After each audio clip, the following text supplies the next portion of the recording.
The night Ethan Cole read the message, he didn't breathe for almost 10 seconds.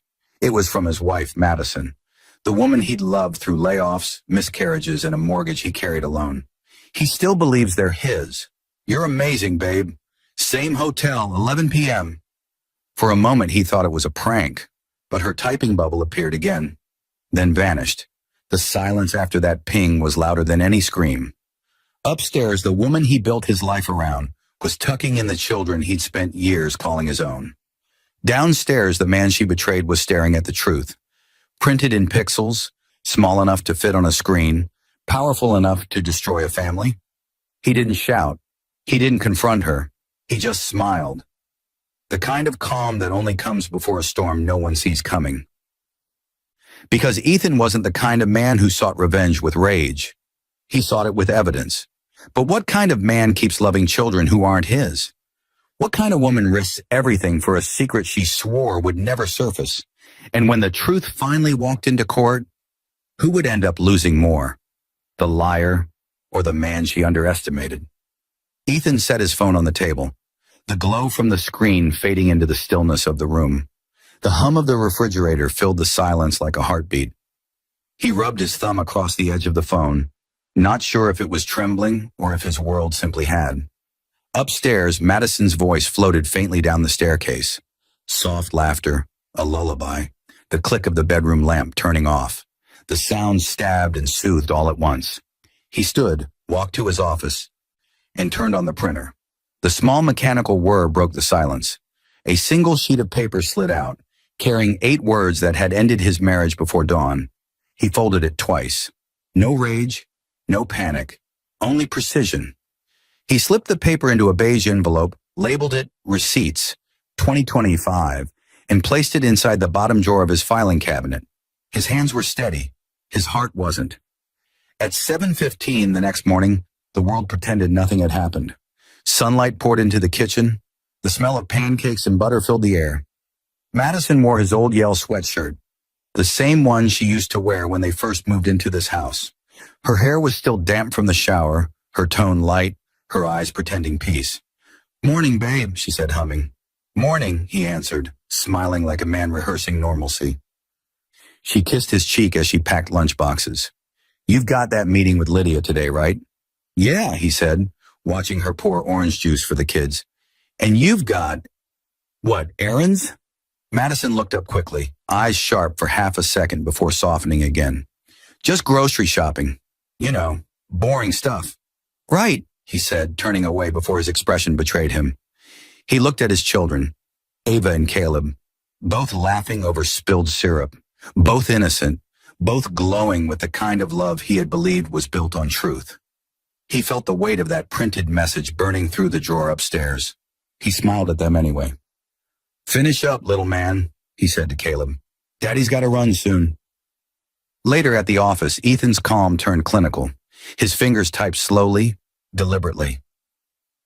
He searched for Rachel Quinn, the private investigator his colleague once mentioned during a corporate dispute. Her tagline on the site read, "Discretion is currency, truth is proof." He dialed her number. She answered on the second ring. "Quinn Investigations." "Rachel Quinn?" he said, his voice steady. "Yes, speaking." "I need confirmation," he said. "For what?" "My wife's honesty." There was a pause on the other end, a professional silence that had heard this story before. "What kind of confirmation?" "The kind that can't be deleted." That night, Ethan returned home early. Madison was curled on the couch in leggings, pretending to scroll through Netflix, a glass of wine half empty beside her. "How was work?" she asked, her voice light, her eyes never leaving the TV. "Same old," he said, removing his jacket. "You?" "Exhausting," she sighed. "Caleb spilled orange juice all over his shoes." Ethan smiled faintly, studying her. "You ever send a message to the wrong person?" Her head snapped up. "What?" "Just wondering. I did once. Sent a private memo to the wrong client. Whole thing was awkward." She laughed nervously. "Huh. Yeah, been there." He nodded, lips curling into a gentle half-smile. Good thing it was just business. Then he walked upstairs, closing the door quietly behind him. Madison exhaled in relief, unaware that her mask had just cracked for the first time. In his study, Ethan opened his leather journal and wrote with clean, deliberate strokes. Step 1. Stay calm. Let her believe you're blind. Evidence loves silence. He underlined it once.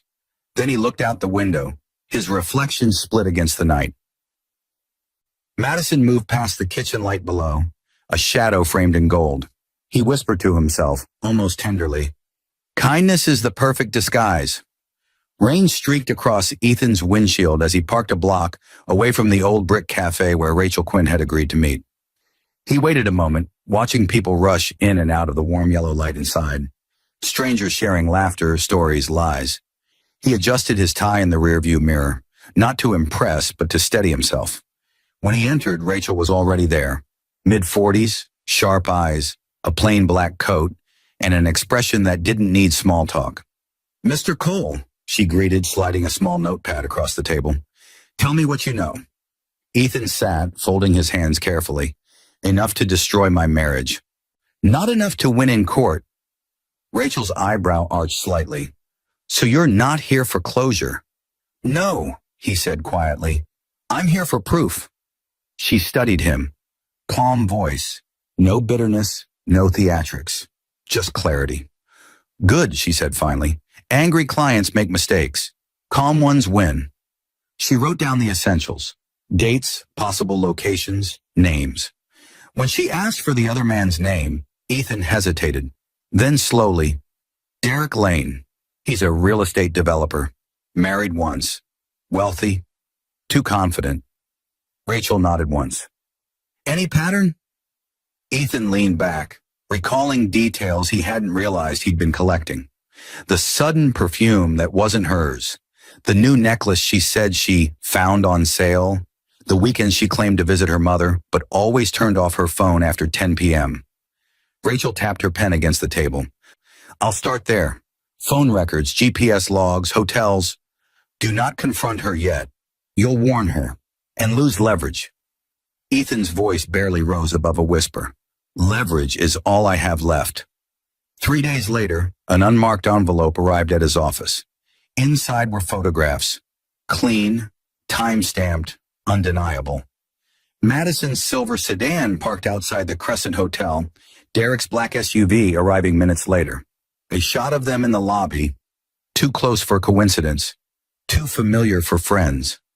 A separate photo showed a valet slip signed with Derek's initials, the timestamp matching Madison's yoga class. Ethan stared at each picture until his eyes burned. He placed them in a manila folder and labeled it Phase 1.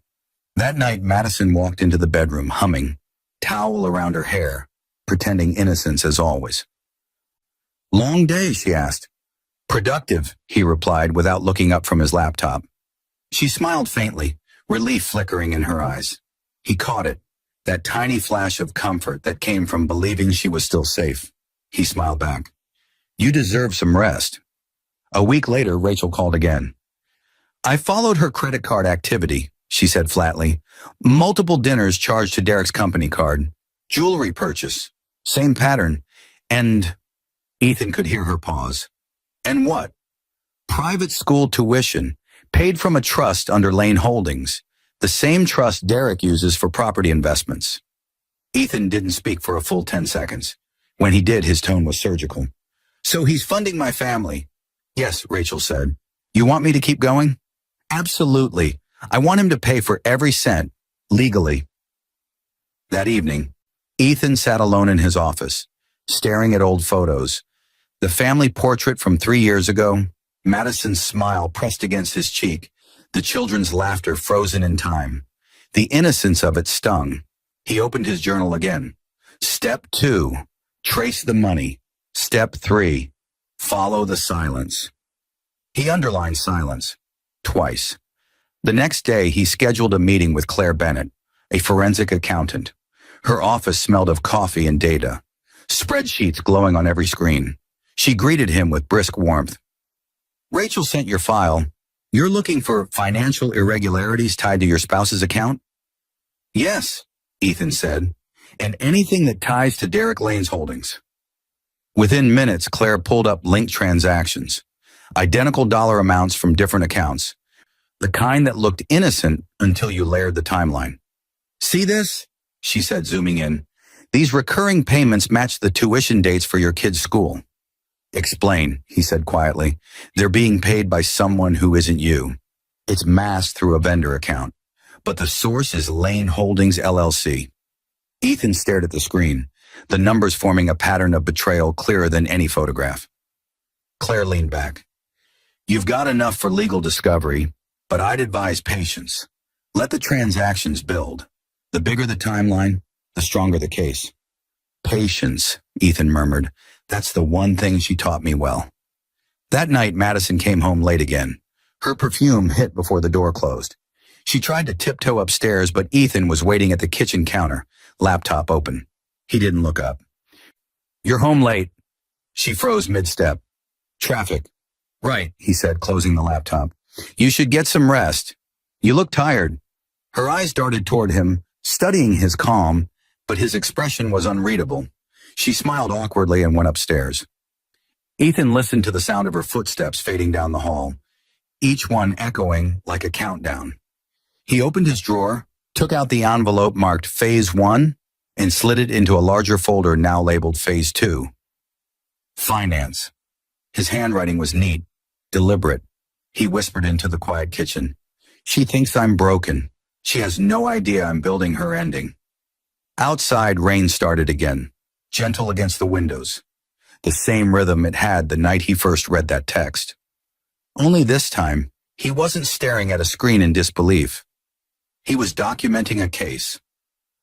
And every raindrop that hit the glass felt like a clock ticking closer to justice. The night Madison Cole realized her husband was watching her, she didn't even know it. Ethan had spent the day reviewing Claire's financial analysis. Lines of data that spelled betrayal more clearly than any confession could. Every charge, every date, every hotel. He didn't rage.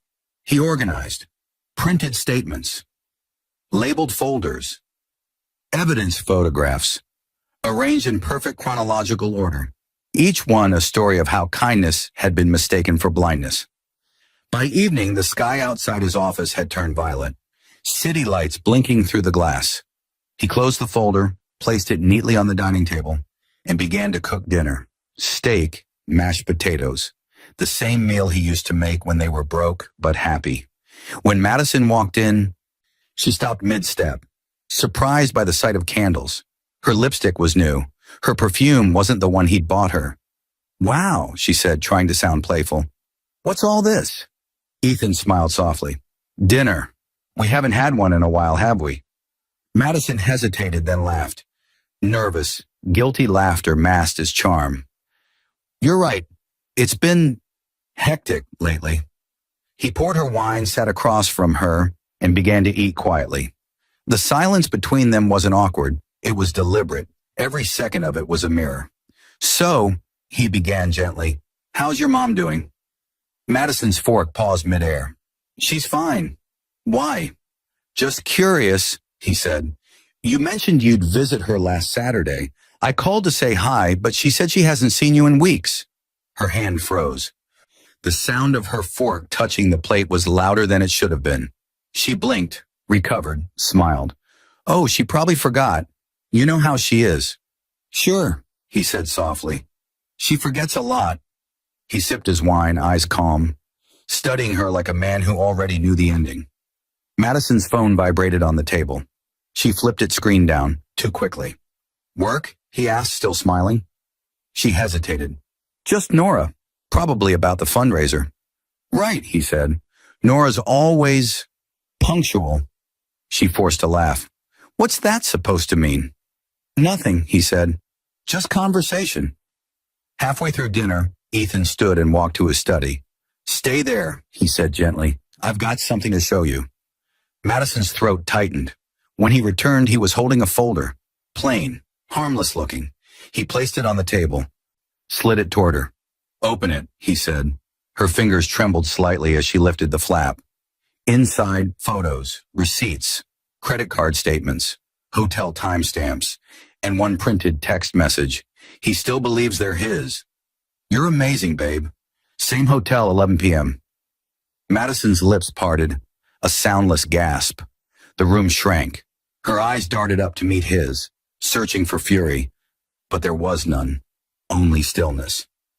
Ethan, he leaned forward, voice low, controlled. I'm not going to shout, he said. You've already made enough noise for both of us. Tears filled her eyes. It's not what you think. He laughed softly, heartbreak laced with irony. Madison, you don't get to start your defense with a cliché. She covered her face. Please, it was a mistake. Which part? He asked. The text, the hotel, the tuition payments, or telling him the kids were his? Her hands fell away. You had me followed? No, he said. I had you documented. Madison stood abruptly, voice shaking. You're insane. This is obsession. Ethan's calm cut her sentence in half. You spent years lying to me, to our children, to everyone who ever saw us and thought we were love. You called that a life. I call it evidence.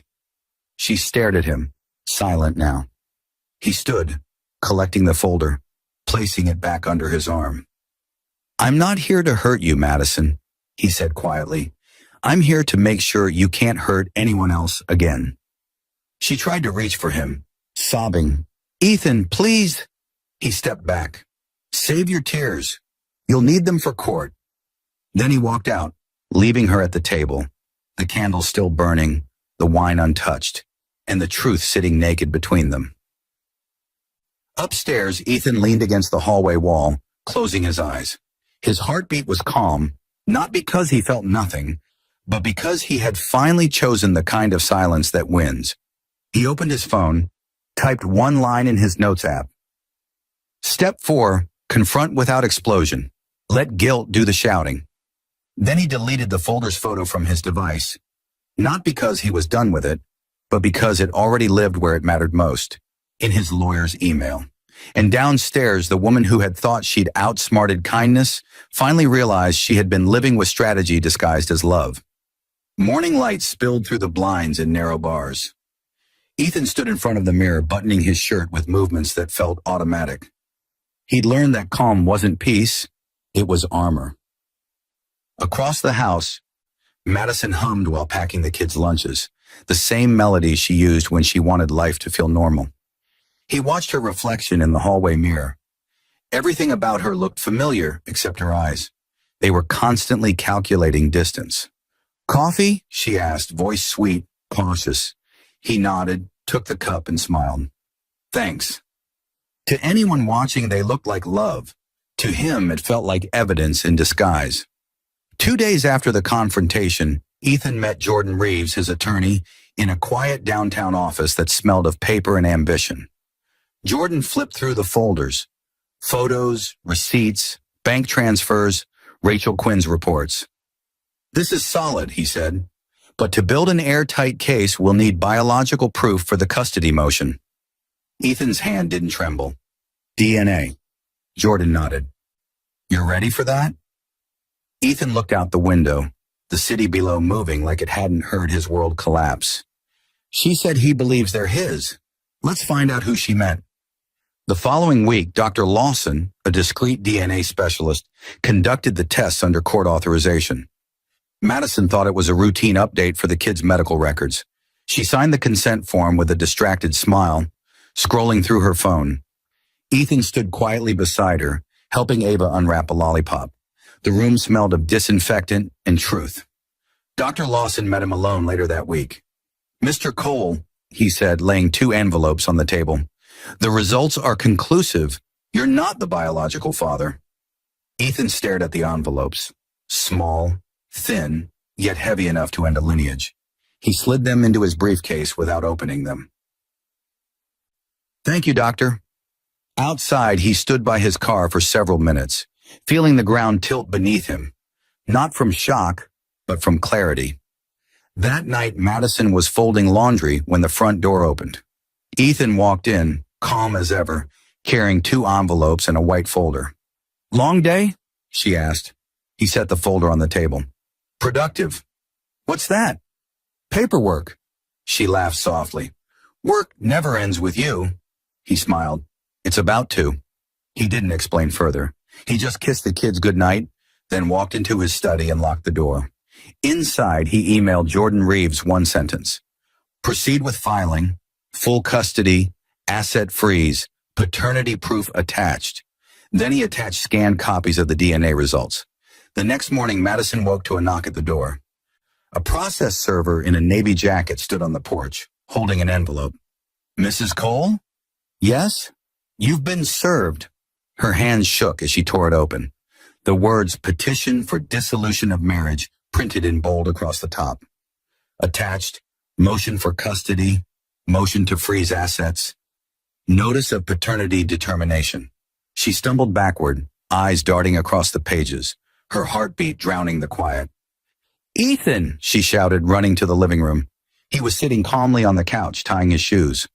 What is this? He didn't look up. Reality. You're divorcing me? He stood, meeting her eyes. I'm recognizing you. She clutched the papers. You can't do this. He cut her off gently. Madison, you did this. I'm just documenting it.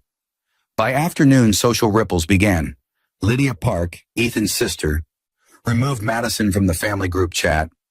Nora Fields, Madison's best friend, left a voice note full of awkward sympathy that ended with, you might want to lay low. People are talking. Meanwhile, Jordan Reeves filed the case under seal to protect the children. Within 24 hours, the judge granted Ethan a temporary restraining order on joint accounts. Madison's credit cards declined by evening. Derek Lane transferred $50,000 in panic. Too late.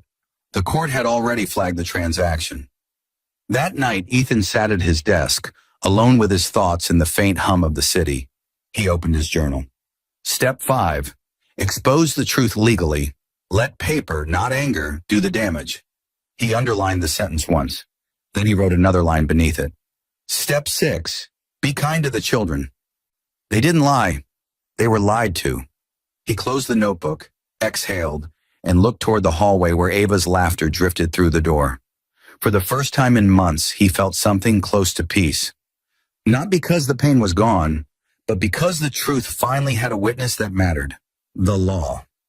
The courtroom wasn't grand, just cold marble floors and stale air. But to Ethan Cole, it felt like justice had finally found a microphone. Across the aisle sat Madison, hands clasped, face pale under foundation. Beside her, Derek Lane, arrogant even in defeat, suit sharp, smirk tight as a knot. Ethan's lawyer, Jordan Reeves, stood like a surgeon preparing for open-heart truth. He leaned toward Ethan. You ready? Ethan's voice was quiet. I've been ready since the night she texted the wrong man. Judge Eleanor Hamilton entered, firm voice echoing through the chamber. Case number 4327C, Cole versus Cole. Let's begin. The sound of shuffling papers followed. The judge's gavel struck once, not for order, but for inevitability. Jordan started with the foundation. Your Honor, this case isn't about heartbreak. It's about deception, financial, emotional, and legal. My client, Mr. Cole, discovered that for years his wife misrepresented their children's parentage, diverted funds through her lover's company, and used marriage as a cover for fraud. Madison flinched. Her attorney objected. Your Honor, this is emotional embellishment. Judge Hamilton raised her hand. Counsel, if he has documentation, I'll allow it. Jordan nodded, sliding exhibits forward like dominoes. Bank statements. Shell LLC transfers from Lane Holdings. Hotel receipts dated during Madison's supposed charity retreats. DNA test results certified by Dr. Lawson. The courtroom went still. Judge Hamilton flipped through the exhibits, her face unreadable. Is this accurate, Mrs. Cole? Madison's lips trembled. I need to consult. Answer the question, the judge said firmly. Her silence answered louder than words. From the second row, Lydia Park watched, eyes cold with both pity and satisfaction. She had spent years defending her brother's marriage. Now watching Madison cornered by her own signatures, she didn't blink.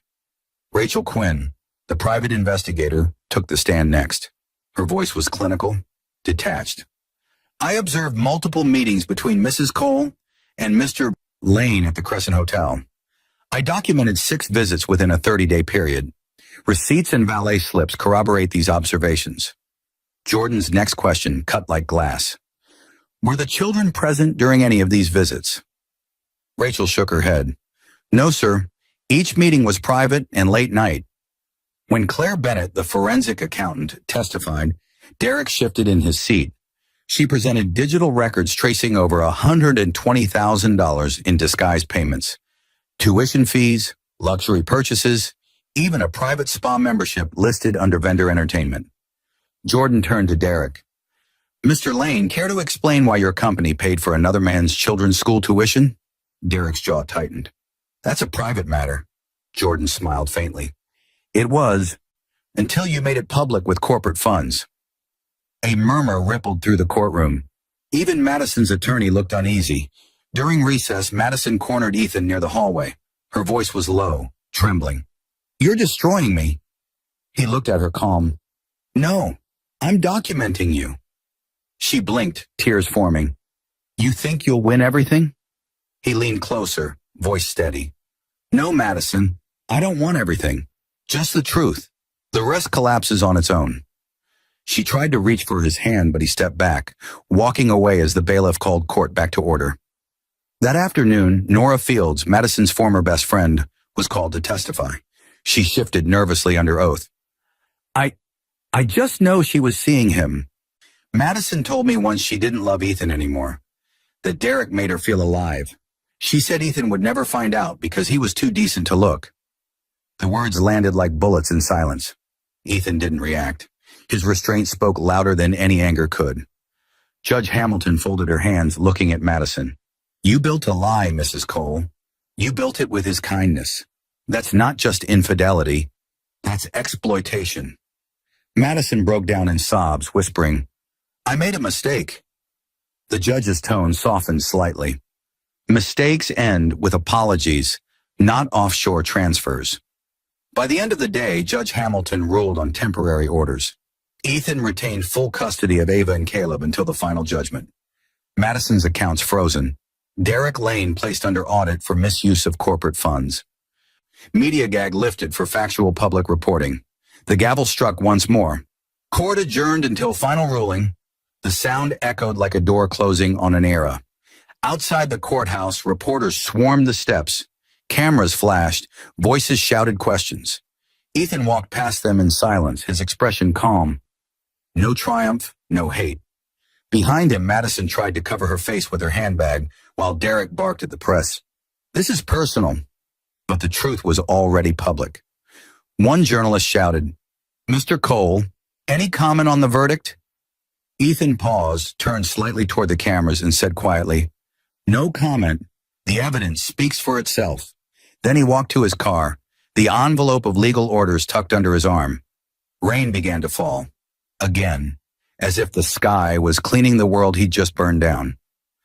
He slid into the driver's seat, took a deep breath, and whispered to himself, Step 7. Never raise your voice. Let justice do it for you. By the following Monday, the courthouse was quieter, but the world outside was not. A journalist named Kelly West had been sitting in the back row during the hearings, jotting notes with a calm precision that made Ethan pay attention. She never approached him, never asked questions. She just watched. 3 days later, her article dropped online. The headline was subtle, almost elegant. The Cost of Secrets, How a Trusted Marriage Became a Corporate Scandal. It didn't need drama. The facts were fire enough. The story detailed everything public record allowed. The timeline, the trust funds, the falsified tuition payments, and the DNA results. Names weren't redacted. Within hours, social media was a storm. Lane Affair trended nationwide. Derek Lane's company stock dropped 6% before noon. Madison Cole's name flooded every gossip column, each one dissecting her charity appearances, her designer purchases, and her fake speeches about family values. But Ethan? He said nothing. That morning, he was in his office reviewing quarterly reports when his phone buzzed. Lydia had sent him the link with 3 words. You stayed kind. They didn't. He opened it once, read halfway, then closed the tab. He didn't need to see their humiliation. It was already scheduled. Outside his office window, life went on. The city kept moving. Inside, Ethan's desk looked the same. Neat, minimal, except for one closed folder labeled Aftermath. By afternoon, reporters camped outside Derek Lane's real estate headquarters. Employees whispered as Derek stormed in, face tight, yelling at PR assistants. "Take it down, all of it!" But the truth had no delete button. Investors demanded an emergency audit. Emails leaked showing Derek's misuse of corporate funds, tuition, travel, jewelry, all tagged vendor engagement. The board suspended him pending review. His assistant Brad, nervous and young, confirmed the transactions during questioning. Derek tried to call Madison. She didn't answer. Madison, meanwhile, sat in her car outside a coffee shop, sunglasses hiding mascara-streaked tears. Her phone vibrated nonstop. Missed calls, reporters, former friends pretending to check in. One text from Nora stood out. "They know everything. Lay low. You're trending for the wrong reasons." Madison scrolled through comments, photos of her in court, captions calling her the socialite who fooled everyone. She threw the phone onto the passenger seat and screamed into her hands. Inside her purse, one letter sat crumpled, the temporary custody order bearing Ethan's name. That evening, Kelly West appeared live on television. Her voice was calm, factual. "This case isn't just about infidelity. It's about deception sustained through privilege and the quiet brilliance of a man who used truth as his weapon." The camera showed a clip of Ethan walking down courthouse steps, refusing to comment. Kelly continued, "When silence becomes strategy, lies collapse under their own weight." The internet replayed that line millions of times. At home, Ethan sat at his kitchen table, the one where the confrontation had happened weeks ago. He wasn't watching TV. He was writing thank you notes to Rachel, Claire, and Jordan. Each letter short, sincere, written in blue ink. "You didn't just win me a case. You helped me protect peace." On the counter sat the envelope of DNA results. He hadn't opened it since. He didn't need to. Truth didn't require revisiting. He poured himself a drink, took a slow sip, and stared out the window where rain tapped gently against the glass. Soft, rhythmic, familiar. Across town, Derek met with his attorney. The news was grim. "Your investors are pulling out," the lawyer said. "The state is reviewing your filings. If they prove corporate misuse, you're done." Derek's jaw flexed. "This was supposed to stay private," the lawyer sighed. "So was the affair." Derek slammed his fist on the table, then buried his face in his hands. Outside, camera flashes painted the glass white. Meanwhile, Madison's charity board removed her for ethical violations. Her phone buzzed again. Unknown number. She hesitated, then answered. A calm voice. "Mrs. Cole, this is from your bank. We're freezing joint assets as per the court order." She hung up before the sentence finished. Tears spilled again, not from guilt this time, but from the sudden recognition that every bridge she'd built was now burning in silence. At the same time, Ethan was tucking Ava and Caleb into bed. The children laughed as he read them their favorite bedtime story, unaware that every headline outside carried their last name. "Daddy," Ava asked sleepily, "are you sad?" Ethan smiled faintly. "No, honey, just tired of pretending." She nodded, half asleep. "Mommy says sorry." He kissed her forehead gently. "Then she's learning." Downstairs, his phone buzzed. An email from Kelly West. "Mr. Cole, I know you didn't want to speak, but if you ever decide to share your side for the record, the world will listen. Kelly." He stared at the message for a while, then deleted it. The story didn't need his words. His silence had already written the ending. He poured another glass, opened his journal, and wrote, Step 8, exposure through truth, not vengeance. Let the world punish what I don't have to. He underlined it once, then closed the book. Outside, the rain stopped. For the first time in months, the world felt clean again. Spring sunlight cut across the courtroom windows, sharp and unflinching. The room felt colder than usual. Truth had that effect when it finally stopped hiding. Ethan Cole sat at the plaintiff's table, still, composed, dressed in a navy suit that looked pressed by patience itself. To his right, Jordan Reeves whispered final notes. Across from them, Madison stared at the table in front of her, trembling fingers locked together. Beside her, Derek Lane looked smaller than his tailored suit, arrogance replaced by dread. The bailiff's voice cut through the hush. Case number 437C, Cole versus Cole. Final ruling. Judge Hamilton entered, black robe swaying as she took her seat. Let's conclude this. Jordan stood. Your Honor, over the last 3 months we have provided evidence, verifiable, time-stamped, and certified, that shows systematic deceit. The defendant, Mrs. Cole, concealed her relationship with Mr. Lane, misused marital assets, and knowingly misrepresented the paternity of 2 minors. Mr. Cole's response was not vengeance, but verification. Every claim supported by documentation. He paused, letting the weight settle. Today we are not seeking sympathy. We're seeking accountability. Madison's lawyer rose shakily. Your Honor, my client acknowledges mistakes but requests leniency. She has children to consider. Judge Hamilton cut in. Children who are biologically Mr. Lane's, not Mr. Cole's. The words landed like thunder. Madison's tears broke quietly. Derek shifted, jaw clenched. Proceed, the judge said. Jordan called his final witness, Claire Bennett, the forensic accountant. Her testimony was surgical. Transaction IDs, shell accounts, emails recovered from Lane Holdings servers. The courtroom projector displayed the evidence 1 line at a time.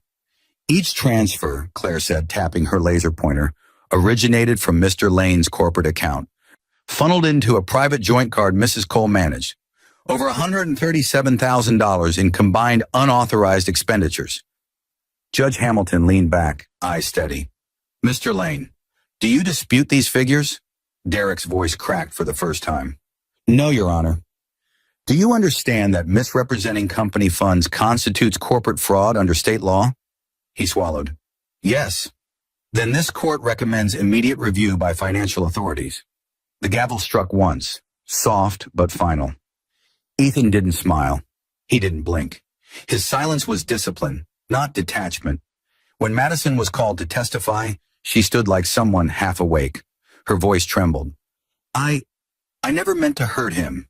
Jordan's reply was calm but cutting. Yet you did. Deliberately, repeatedly, and with someone else's money. She wiped her eyes. I was lonely. Judge Hamilton's tone stayed neutral.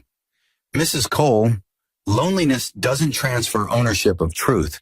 You manipulated kindness into currency. A hush fell. The only sound was a reporter's pen scratching across paper. By midday, the courtroom lights dimmed slightly as the judge prepared her ruling. She read from the document slowly, each sentence an execution of illusion. This court finds in favor of the plaintiff, Ethan Cole, full physical and legal custody of minors Ava and Caleb awarded to Mr. Cole. Mrs. Cole's claim for spousal support is denied. The court further finds sufficient evidence of financial misconduct involving Mr. Derek Lane, recommending referral to the Attorney General's office for investigation. She looked at Ethan. Mr. Cole, you have displayed restraint this court rarely witnesses. Justice appreciates silence when it serves truth. Then her eyes turned toward Madison and Derek. And to both defendants, actions have consequences. Lies, when calculated, write their own verdicts. The gavel came down hard. Case closed. Outside, flash bulbs ignited like lightning. Reporters shouted questions. Mr. Cole, what do you say to those calling this the most disciplined revenge in years? Ethan stopped, adjusted his tie, and said evenly, it wasn't revenge. It was correction. He walked through the swarm, not toward victory, but toward closure. Behind him, Madison stumbled out of the courthouse, surrounded by whispers. Her heels clicked against the marble, each step echoing regret. Derek followed, head lowered, surrounded by photographers capturing the fall of a man who once built towers of glass. That night, news stations replayed the ruling. Social feeds flooded with Ethan's quote, "It wasn't revenge, it was correction." The line became a headline, a message, a mirror. Meanwhile, in his quiet home, Ethan poured water into 2 glasses and set them beside Ava and Caleb's homework. He tucked them in himself, reading the same story he had before the chaos began. Ava looked up sleepily. Daddy, are we okay now? He smiled, brushing her hair from her face. We're honest now. That's better than okay. When the house grew silent, Ethan opened his journal one last time. He wrote slowly, deliberately. Step 9, victory without vanity. Truth needs no celebration. Step 10, forgive, not for them, but for myself. He closed the book, placed it back in the drawer with the others marked receipts, and finally turned off the light. Outside, the world moved on. But inside, the man who was once betrayed had built something rarer than revenge, peace earned by precision. Morning sun crept across Ethan Cole's living room, tracing soft gold lines over the framed photos that had once defined a perfect family. Now they were relics, honest and haunting at the same time. The house was quiet except for the sound of Ava and Caleb's laughter from the backyard. Their giggles bounced off the walls, untouched by the storm that had destroyed everything else. Ethan stood by the window, coffee mug in hand, watching them chase bubbles under the spring light. There was a stillness in him now, not emptiness, not victory, just a quiet kind of freedom. Across town, Madison Cole sat alone in a half-packed apartment, the curtains drawn, the furniture half sold. Her phone buzzed with yet another message she didn't open. Her name had become a cautionary tale. Talk shows, podcasts, newspaper columns dissecting the Cole case. She scrolled through an article headline, "The Husband Who Beat Betrayal Without Saying a Word." Her reflection in the dark phone screen didn't look like the woman who once smiled at charity galas. She looked older, smaller. She reached for a photo, her and Ethan on their wedding day, and set it face down. At Lane Holdings, Derek's name had been quietly removed from the building's directory. His former assistant, Brad, testified in the corporate audit. Within weeks, Derek was charged with tax fraud and misuse of company funds. He tried to call Madison. She never picked up. The empire he'd flaunted in front of cameras was now dismantled, piece by piece. Every luxury he'd bought her was frozen under court order. For the first time, Derek Lane couldn't buy silence. Back at home, Ethan set 2 plates on the dining table. Pancakes shaped like stars, syrup drizzled perfectly the way the kids loved it. Ava came running in barefoot, laughing. "Daddy," Mommy texted again. Ethan's hand paused midair. "What did she say, sweetheart?" Ava shrugged, holding up the tablet. "She said she's sorry and she wants to see us." He smiled gently, taking the tablet from her small hands. "We'll talk about that soon." Then he crouched down, looking her in the eyes. "Do you know why we tell the truth?" She thought for a moment, then answered, "So people can trust us." He kissed her forehead. "Exactly." He glanced toward Caleb, who was coloring a picture at the table, a stick figure family holding hands under a bright sun. The drawing still included a woman in a dress beside him. Ethan said nothing. He just smiled. Later that afternoon, Ethan drove alone to a quiet park. The air smelled of pine and wet earth. He sat on a bench overlooking the lake, the same place he and Madison used to come before they were parents, before lies had currency. He reached into his jacket and pulled out a sealed white envelope. Inside, a short letter. He'd written it weeks earlier, before the final verdict. He opened it slowly, reading his own handwriting. "Madison, I don't hate you. Hate is a luxury I don't carry anymore. I loved you enough to believe in us, and that love blinded me. But now I see clearly, not through anger, but through truth. You took my trust and turned it into your mask. So I'm giving you what you never gave me. Closure. Tell the kids the truth when they're ready. They deserve that much honesty from at least one of their parents. Ethan." He folded the letter neatly, sealed it again, and dropped it into the mailbox across the street. No return address, no bitterness, just an ending. That evening, Ethan drove the kids to the beach. They ran barefoot along the sand, chasing waves, laughing as the wind tangled their hair. For the first time, their laughter didn't sound borrowed. It sounded whole. As the sun sank below the horizon, Ava pointed at the sky. "Look, Daddy, pink clouds." Ethan smiled. "Those are called promises." She tilted her head. "What kind of promises?"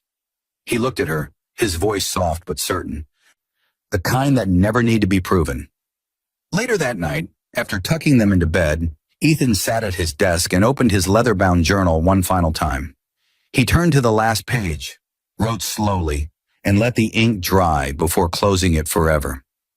Final step. When revenge ends, kindness begins. Not because they deserve it, but because I do. He set the journal in the drawer beside the old folder labeled Receipts 2025. For the first time, he didn't need to open it again. In another part of the city, Madison found the letter waiting on her doorstep. She opened it under the flicker of a dim lamp, tears dropping onto the ink. By the time she reached the last line, she was sobbing. Not because of what she'd lost, but because he had managed to stay kind after everything she'd done.